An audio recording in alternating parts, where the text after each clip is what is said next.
Hi, welcome to the episode of In Conversation With, and today I'm going to be talking with everyone, with my invited guest, Ziqing, and I'd like to introduce him to you with his own self-introduction. Tell us about yourself. Sure. Hi everyone, my name is Ziqing. I'm a Chinese student and I'm currently studying at NTU. I'm studying computer science and business.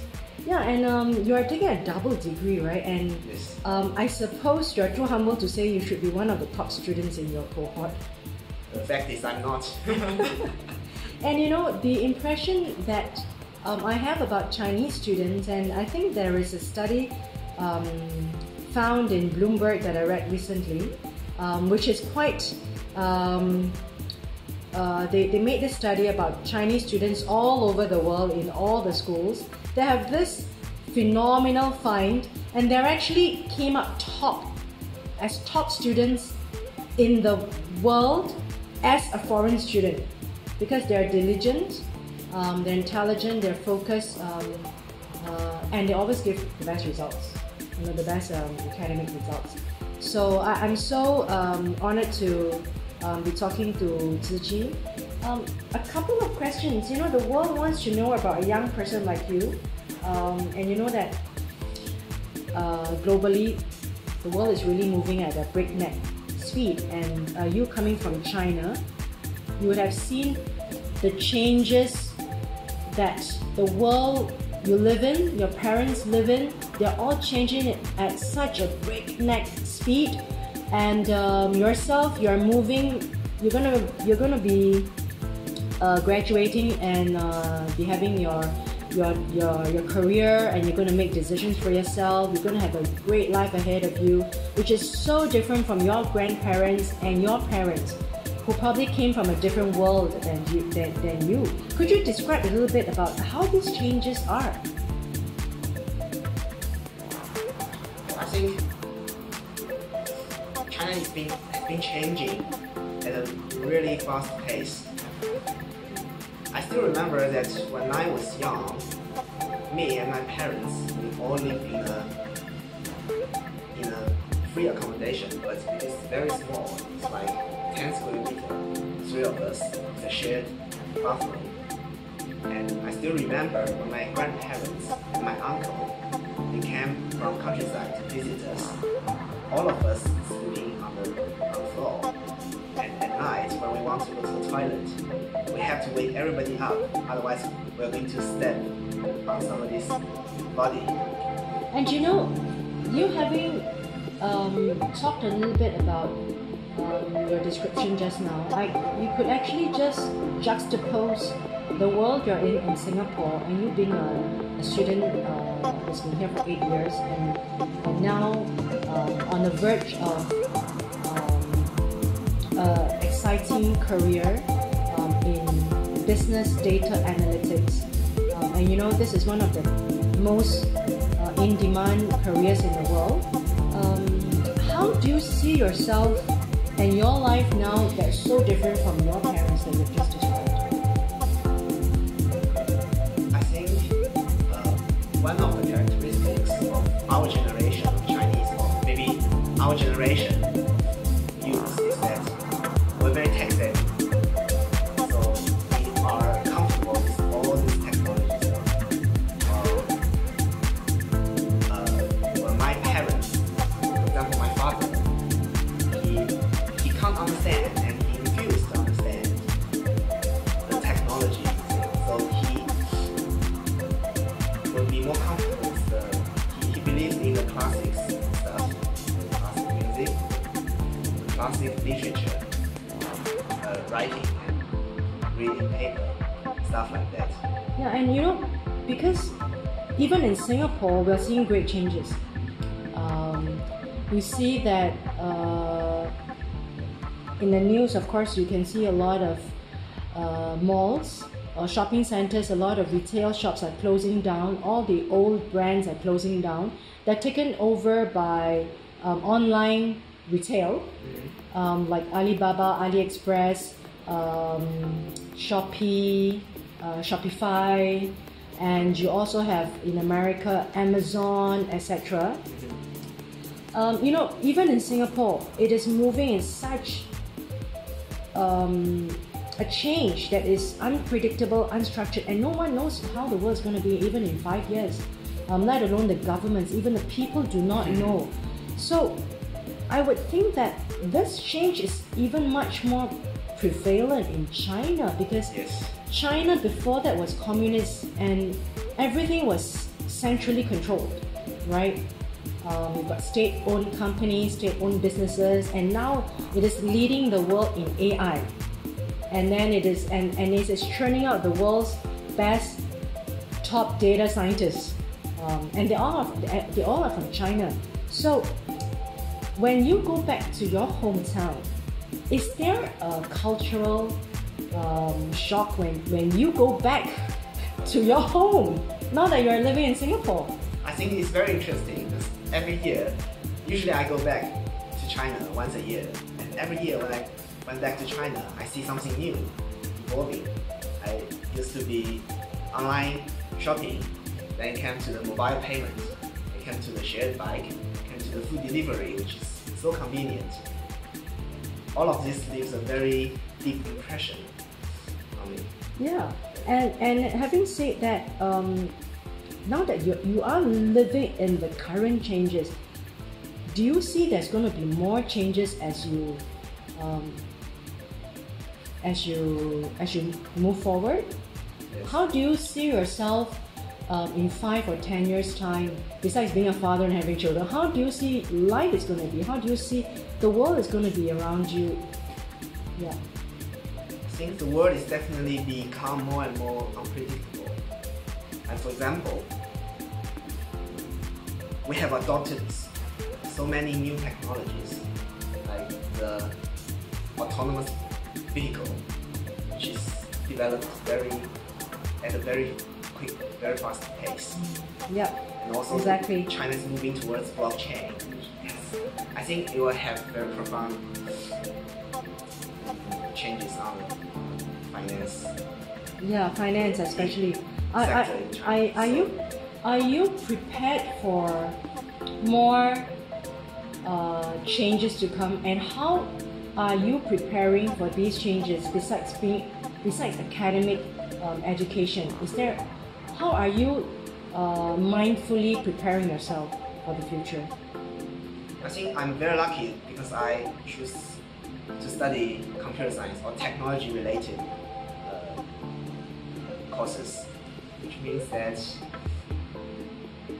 compared to other peers, I can understand more about this kind of technology revolution, and it really helps me to comprehend what it's going to change. Yeah, and now the mantra in the world, in the media, is about the fourth industrialization.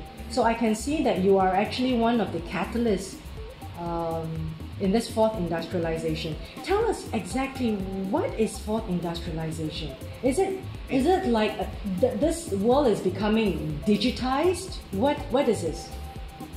There are many versions of the fourth industrial revolution. According to my sources of information, majorly there are 2 points of views. One is that the fourth industrialization has already taken place.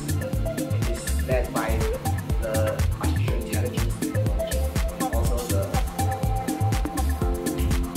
more about the internet, digitalization maybe, Yeah. and the 5G. Yeah. And China is already leading in the 5G, right? I would say together with US. Yeah. In terms of artificial intelligence. But there's another view that maybe the fourth industrial revolution hasn't reached yet. So new places will be taken place on new materials, maybe new technologies in computer. I see. And other stuff. Yes. So, I believe when you were young, you never thought of one day you'll be working in Singapore, No. and you'll be leaving the country, And now that the world has presented to you this opportunity, and Singapore has been your host country for the last 8 years, do you feel that you are fortunate living in this era, and do you also feel that you have a larger role to play when you do eventually choose to go back to your hometown in China? Yes, definitely. I feel very lucky for being living in this era and have this kind of opportunity so that I can become what I am right now. And I understand that there is a Confucius saying, right, about the educated must give back to the world, must give back to the home. What is that, and how does it apply to you? Is it something that you really feel about it?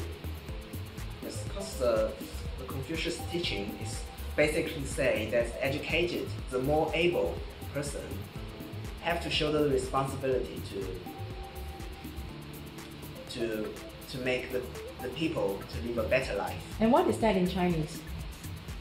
Actually, there are many versions of the same idea.